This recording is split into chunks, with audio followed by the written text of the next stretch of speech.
හරි ඉතින් මගේ යාළුවන්ට ඔන්න මම අද වීඩියෝ එකක් ගෙනාවා.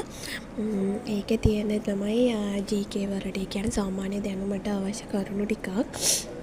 ඉතින් ළමයි ග්‍රාම නිලධාරීවරයෙක් අයත් වෙන අමාත්‍යාංශය මොකක්ද කියන එක තමයි ඉස්සෙල්ලාම දාලා තියෙන්නේ.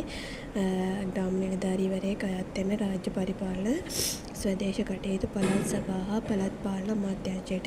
ඊළඟට මම දාලා තියෙනවා ශ්‍රී ලංකා ප්‍රජාතාන්ත්‍රික සමාජවාදී ජනරජයේ අමාත්‍ය මණ්ඩලය. ඒ කියන්නේ වත්මන්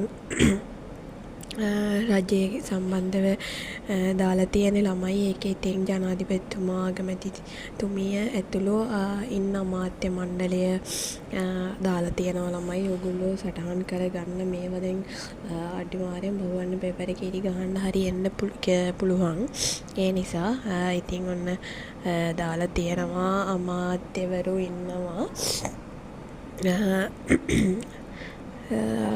සම්පූර්ණ අමාත්‍යවරු ළමයි.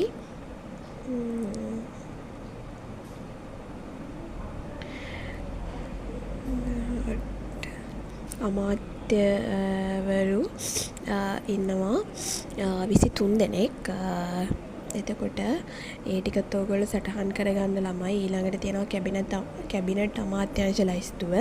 කැබිනට් අමාත්‍යාංශ ලයිස්තුව ගත්තාම ළමයි අමාත්‍යාංශ 27ක් තමා සම්පූර්ණයෙන්ම තියෙන්නේ. ඒ අමාත්‍යාංශ 27ත් මම මෙතන සටහන් කරලා තියෙනවා. ඊට අමතරව ළමයි දාලා තියෙනවා අමාත්‍යාංශ ලේකම්වරුන්ගේ නම් ලයිස්තුව දාලා තියෙනවා. චුට්ටක් ඒක චුට්ටක් බලන්න.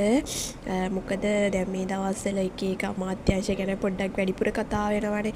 එතකොට ඒ අමාත්‍යාංශයේ ඉන්න ලේකම් කවුද කියලා අහන්නත් පුළුවන්. අඩුම තරමේ දැන් රාජ්‍ය පරිපාලන හා ග්‍රාම නිලධාරීවරයෙක් අයිති වෙන අමාත්‍යාංශයක් තියෙනවනේ. ඒකේ ලේකම් කවුද කියලා හරි අහන්න පුළුවන්. ඒ හින්දා මම ඒ ලේකම්වරු වරුන්ගේ නම් ලේඛනයත් මේකට දාලා තියෙනවා. ඕගොල්ලෝ ඒ ටිකත් සටහන් කරගන්න. ඊළඟට එතනත් අමාත්‍යාංශ ලේකම්වරු 28 දෙනෙක් ඉන්නවා ළමයි. ඒකත් බලාගෙන ඊළඟට තියෙනවා ළමයි පළාත් 9 සහ පළාත් 9 ඉන්න ආණ්ඩුකාරවරු. දැන් අපි ලංකාවේ පළාත් 9ක් තියෙනතර පළාත් 9ට පළාතට ආණ්ඩුකාරවරයෙක් පත් කරලා ඉන්නවා. ඉතින් ඒ පළාත් 9 සහ ඒ පළාත් 9ට ඉන්න භාරව කටයුතු කරන ආණ්ඩුකාරවරුන්ගේ නම් ලේඛනයත් මම මේකට දාලා තියෙනවා. ඉතින් ඔයගොල්ලෝගේ මොකක් හරි සටහන් කරගන්න පොතක් හරි මොනවා හරි තියෙනවා නම් මේ දේවල් සටහන් කරගන්න. ඉතින් ඉස්සරහට තව මේ වගේ වීඩියෝස් ටිකක් ගැන දාන්න ළමයි. හරි එහෙනම් අදට මෙච්චරයි.